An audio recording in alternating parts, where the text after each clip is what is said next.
और जो सिंदूर लगाते हैं वो सिंदूर क्यों लगाते हैं आप लोग मांग में? पति की आयु बढ़ती है। अगर हम कान में इतना सा सोना, कान ना क्या गले में इतना सा भी सोना लटका के घूमते हैं तो हमारी बेइज्जती होगी। होठ दिए, लिपस्टिक लगाने की जरूरत नहीं है इनमें, आप बोल सकते हैं। अगर जुबान से परमात्मा आवाज़ आपकी छीन लेता तो आप लाख लिपस्टिक लगाते रहो, कोई भी यूज नहीं उसका, आप बोल ही नहीं सकते तो क्या फायदा ऐसे मुंह का? की शक्ति छीन लेता तो लाख पायल पहनते रहो, कोई फायदा नहीं। नमस्ते जी। नमस्ते आप लोग जी। श्रृंगार क्यों करती हैं? पति की लंबी उम्र के लिए करते हैं। और जो सिंदूर लगाते हैं वो सिंदूर क्यों लगाते हैं आप लोग मांग में? पति की आयु बढ़ती है। अच्छा, हिंदू धर्म में ऐसी मान्यता है कि सिंदूर लगाने से पति की आयु बढ़ती है। हाँ। सच साहेब बहन जी? सच साहेब। बहन जी, जैसा कि अभी आपने सुना एक बहन जी को जो जगत से थी और उन्होंने बताया कि सिंदूर लगाने से और श्रृंगार करने से हिंदू धर्म में मान्यता है कि पति की आयु बढ़ती है। तो आप क्या कहना चाहेंगी? एक भगत हैं आप क्या कहना चाहती हैं कि चाहेंगी कि इसमें कितनी सच्चाई है? परमात्मा कहते हैं हमारे गुरुजी कि अगर सिंदूर लगाने से मतलब पति की उम्र बढ़ती तो संसार में औरतें विधवा नहीं होती हैं। जो संसार में आधी मतलब 25% तो औरतें विधवा हैं, तो सिंदूर लगाने से कहीं पति की उम्र नहीं बढ़ती, ये तो सिर्फ झूठ है। इन बहन जी का सवाल है कि संत रामपाल जी महाराज से जुड़ने के बाद उनके भक्त जो औरतें होती हैं वो मांग में सिंदूर क्यों नहीं लगाती? तो अब इन बहन जी का जवाब देंगी हमारी एक भगत साहब बहन जी। बहन जी, इनका सवाल है भगतमती जी आपसे कि जो संत रामपाल जी महाराज की भगत बहनें होती हैं वो मांग में सिंदूर क्यों नहीं लगाती? तो इसका आप क्या जवाब देना चाहेंगी? इसका जवाब ये कि मांग में सिंदूर लगाने से पति की आयु लंबी नहीं होती है। अगर पति की आयु लंबी करनी है और अब परिवार में सभी सदस्यों की रक्षा चाहिए तो संत रामपाल जी महाराज जी से नाम उपदेश ले और सद्भक्ति करें। संत रामपाल जी महाराज जी शास्त्र अनुकूल, शास्त्र विधि के अनुसार साधना बताते हैं और उनकी भक्ति करने से केवल परिवार के सदस्यों का ही नहीं, पति की भी आयु लंबी होती है, परिवार के सदस्यों की रक्षा भी होती है। इसलिए आप संत रामपाल जी महाराज जी से उपदेश ले करके सद्भक्ति करें। सत्साई। तो भाइयों, जगत में एक सवाल कॉमन रहता है जो सभी लोग जगत गुरु तत्वदर्शी संत रामपाल जी महाराज के भक्तों से पूछते हैं कि जो संत रामपाल जी महाराज की जो शिष्य होती हैं, जो भगतमती होती हैं, वो श्रृंगार क्यों नहीं करती? तो भाई सबसे पहले तो जगत गुरु तत्वदर्शी परम संत रामपाल जी महाराज अपने सत्संगों में बताते हैं कि भक्ति मार्ग में पहनने ओढ़ने से या सजने संवरने से कोई लेना देना नहीं है। भक्ति मार्ग में पार होगे तो नाम जाप से पार होगे, पहनने ओढ़ने से या दिखावा करने से इन सब चीज़ों से पार नहीं होगे। और दूसरी बात, परमेश्वर कबीर अपनी वाणी में कहते हैं, नथुनी दीनी यार ने सबको बता दिया और नाग दीनी करतार ने उसको भुला दिया। देखा होगा आपने कि जब एक लड़की की शादी होती है तो उसको गहने मिलते हैं, ससुराल की तरफ से बहुत सारे गहने मिलते हैं और वो उन्हीं गहनों से सजती और संवरती है। फिर जब वो अपने मायके आती है तो सबको दिखाती है कि देखो मेरे ससुराल वालों ने मुझे ये दिया, देखो मेरे ससुराल वालों ने ये दिया। उसी के लिए परमेश्वर कबीर कह रहे हैं कि नथनी दीनी यार ने अर्थात पति ने सबको बता दिया और नाग दीनी करतार ने उसको बुला दिया। नाक एक ऐसी चीज, एक ऐसा पवित्र अंग नाक होती है जिससे आप पता कर सकते हैं आप क्या सेवन कर रहे हैं, आप क्या खा रहे हैं। उससे आप सूंघ के पता लगा सकते हैं कि कोई सड़ी चीज़ तो नहीं खा रहे हैं, आप अच्छी चीज़ खा रहे हैं या कोई विष्टा तो नहीं खा रहे हैं। नाक से ही पता लगाया जाता है कि कौन सी चीज़ अच्छी है और कौन सी चीज़ खराब हो गई है। तो इतनी प्यारी शक्ति नाक को परमेश्वर ने दे रखी है जिससे हम पता कर सकते हैं अच्छी और बुरी चीज़ में कि ये मेरे खाने योग्य वस्तु है और ये खाने योग्य नहीं है। अगर परमेश्वर यही शक्ति नाक में ना देता तो आप लाख नाक की कील और नाक की नथनी उस पर डाल लो, कोई उसका लाभ नहीं, कोई उसका यूज नहीं और कोई उसका मतलब नहीं होता। तो इसीलिए परमेश्वर कहते हैं कि संसार के लोगों से अच्छा उस परमेश्वर को याद करो जिस परमेश्वर ने तुम्हें जन्म दिया है। जिस परमेश्वर की आप संतान हो, जिसको आप भूल कर बैठे हो, उसको याद करो, उसको पहचानो, उसको ढूंढो कि वो कौन है। सजने संवरने में कुछ नहीं रखा है। ये शरीर आज है, कल नहीं रहेगा।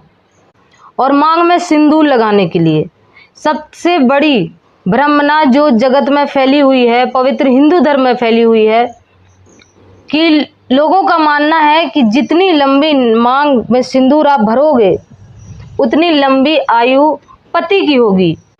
लेकिन ऐसा कहीं पर भी नहीं होता। हिंदू धर्म में जितनी भी लड़कियों की शादी होती है सभी मांग में सिंदूर लगाती हैं,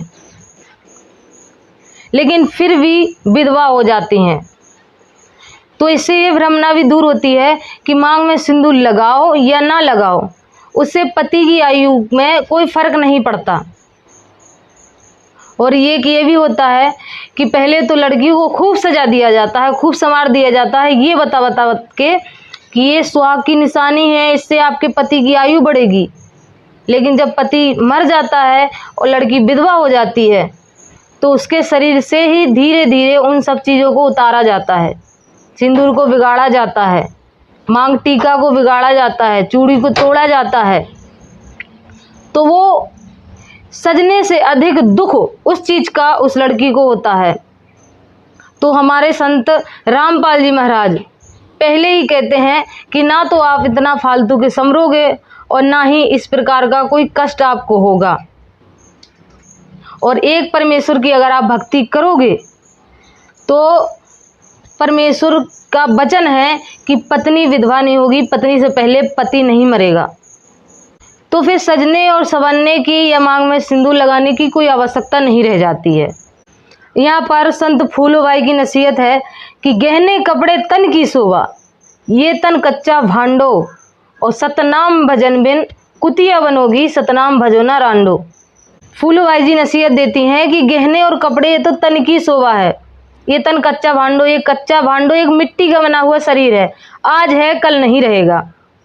और सतनाम भजन बिन कुतिया बनोगी, सतनाम के भजन बिन कुतिया की अगला जन्म कुतिया का होगा, सतनाम भजो न रांडो। तो सतनाम क्यों नहीं भजो? इन तैयार होने से तो आपको कुछ नहीं मिलने वाला, ये शरीर चला जाएगा और अगला जन्म आपका कुतिया होगा। आप एक आत्मा हैं, शरीर तो यहीं छूट जाएगा। आप अगले जन्म में कुतिया के जन्म को प्राप्त होंगी, वहाँ ना तो आपका सजना संवरना होगा और वहाँ पर आप भक्ति भी नहीं कर पाएंगी। तो मनुष्य जन्म में सबसे ज़्यादा जरूरी है भक्ति करना, सतनाम का जाप करना। परमात्मा कहते हैं कि एक परमेश्वर की महिमा ना सुनने से और भक्ति ना करने से एक औरत की क्या हालत होती है। नग वेसर नग पे बनी, वो पैरे ती हार हमेल, और सुंदरी से कुतिया बनी, सुन साहिब के खेल। वो पर्दे की सुंदरी सुनो संदेशा मोर, अब गांत उगाड़े फिरती हैं, वो करे सराय शोर। परमेश्वर कहते हैं कि वो सुंदर नारी, सुंदर स्त्रियां जो बहुत सारे श्रृंगार रंगार करके बैठती हैं लेकिन भक्ति नहीं करती, उनका हाल क्या होता है। अगले जन्म में उनका कुतिया का जन्म होता है और नग्न अवस्था में घूमती हैं और सराओं के अंदर जो धर्मशालाएं होती हैं उनके अंदर उनका वास होता है। उनका अपना खुद का मकान भी नहीं होता, अपना खुद का घर भी नहीं होता और शरीर छिपाने के लिए उनके पास वस्त्र भी नहीं होते। नग्न अवस्था में घूमती हैं, उनकी ये दुर्गति होती है। और एक पति तो छोड़ो, उनके पीछे कई सारे कुत्ते पड़े रहते हैं। इतनी बुरी हालत होती है एक औरत की अगले जन्म में अगर वो सद्भक्ति को ना करे। तो यही ज्ञान परमेश्वर के अवतार जगत गुरु तत्वदर्शी संत रामपाल जी महाराज अपने बच्चों को दे रहे हैं। और जब उनके भक्तों को ये सब ज्ञान हो जाते हैं तो जो बहनें हैं वो बहनें सारे श्रृंगार छोड़ देती हैं कि इस जन्म मृत्यु के चक्कर से छूट लो। यही सबसे बड़ा यहाँ का धन है। श्रृंगार करना या फिर मांग में सिंदूर लगाना, सोना चांदी पहनना या बिछिया पायल पहनना, या फालतू की आडंबर करना, इससे कोई फायदा नहीं। परमेश्वर कहते हैं कि परमेश्वर ने शरीर बनाने में कोई कसर नहीं छोड़ रखी है।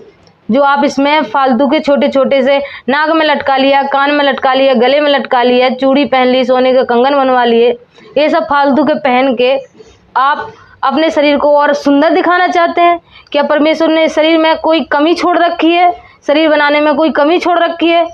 अगर कमी छोड़ देता परमेश्वर, कान बनाया, आप कान में झुमका लटका लेती हैं, अगर परमेश्वर ने कान में स्मरण की शक्ति छीन ली होती तो आप लाख झुमका लटका लेती, उस कान का कोई भी यूज नहीं था। आँख में आप सुरमा डाल लेती हैं, अगर परमेश्वर आँख से देखने की शक्ति छीन लेता तो आप लाख सुरमा डालते रहो, कोई उसका कोई यूज नहीं है, कोई फ़ायदा नहीं है ऐसी आँखों का। तो उन भगत महात्माओं को ज्ञान हो गया कि परमात्मा का बनाया हुआ शरीर खुद ही इतना सुंदर है, इतनी अच्छी अच्छी शक्तियाँ हैं उसमें, बोलने की शक्ति दी भगवान ने, होठ दिए, लिपस्टिक लगाने की ज़रूरत नहीं है इनमें, आप बोल सकते हैं। अगर जुबान से परमात्मा आवाज़ आपकी छीन लेता तो आप लाख लिपस्टिक लगाते रहो, कोई भी यूज नहीं उसका, आप बोल ही नहीं सकते तो क्या फ़ायदा ऐसे मुँह का। इसी प्रकार अगर भगवान आपके शरीर से कोई भी शक्ति छीन लेता, चलने की शक्ति छीन लेता, तो लाख पायल पहनते रहो, कोई फ़ायदा नहीं। तो यही ज्ञान जगत गुरु तत्वदर्शी अपने संत अपने भक्तों को दे रहे हैं, जिससे उनकी जो भगत बहनें होती हैं कोई श्रृंगार नहीं करती, क्योंकि उनको इस जन्म मृत्यु के चक्कर से छूटने का ही एकमात्र उपाय चाहिए और छूटना चाहती हैं। उनको ज्ञान हो गया कि ये परमात्मा का अपमान है, कि परमात्मा ने इतना सुंदर शरीर बनाया, उस पर हम छोटे छोटे से कान में नाक में लटका लेंगे तो ये परमात्मा का अपमान होगा। चलिए देखते हैं अब एक बहन को जिनकी रमणी नहीं हुई है, अर्थात शादी नहीं हुई है, तो हम लोग देखेंगे और जानेंगे कि क्या उनकी लालसा है शादी के बाद तैयार होने की, सजने संवरने की या गहने पहनने की।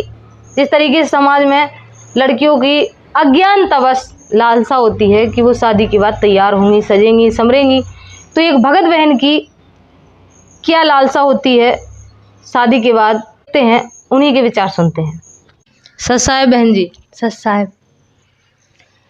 बहन, जैसा कि जगत की बहनों का एक इच्छा होती है जगत की बहनों में कि उनकी शादी होगी तो वो सजेंगी, संवरेंगी। आप संत रामपाल जी महाराज की भगत हैं, तो आप क्या सोचती हैं कि आपकी जो रमणी होगी, शादी होगी, उसमें आप क्या इच्छा रखती हैं?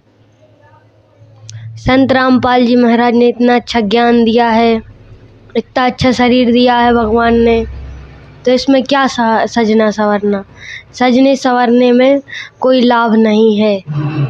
और परमात्मा कहते हैं कि मानव जन्म भक्ति के लिए मिला है, पार होने के लिए। बहन, जैसे कि जगत की बहनों का सपना होता है, उनकी इच्छा होती है कि उनकी शादी हो तो उनको गहने मिले, सोने चांदी के गहने मिले, और वो सोने चांदी के गहने पहने और तैयार हो, तो क्या ऐसी आपकी भी इच्छा है? आप भी चाहती हैं कि आपकी शादी अर्थात रमणी हो तो आपको सोने के गहने मिलें और आप उनको पहनकर तैयार हों? क्या इच्छा है आपकी? नहीं, ऐसी कोई इच्छा नहीं होती है। हमारे संत रामपाल जी महाराज बताते हैं कि जो रावण की जो लंका थी वो तो पूरी सोने की थी, उसने तो ईंट और सीमेंट की जगह पे सोना यूज किया था। और हम कान नाक आदि में कुछ में भी सोना पहने, इतना सा भी सोना डाल लें, तो उसका मतलब यही होगा कि हम लोग ईंट और सीमेंट डाले हैं अपने कान नाक में। तो भाइयों, बात तो सही है और ज्ञान भी यहाँ पर सही है कि रावण की जो लंका थी पूरी सोने की थी, और आज हम अगर थोड़ा सा भी सोना कान में नाक में लटका लेते हैं तो इसका अर्थ यही होता है कि हम ईंट और गारा अर्थात सीमेंट कान में नाक में लपेट के घूम रहे हैं। तो इससे बड़ी बेइज्जती की बात क्या हो सकती है कि परमेश्वर ने ये शरीर बनाने में कोई कसर नहीं छोड़ी, फिर भी हम इसको और अच्छा बनाने की कोशिश करते हैं, तो ये परमेश्वर का सबसे बड़ा अपमान होगा। सत साहेब बहन जी। सत साहेब। जय बंदी छोड़ की।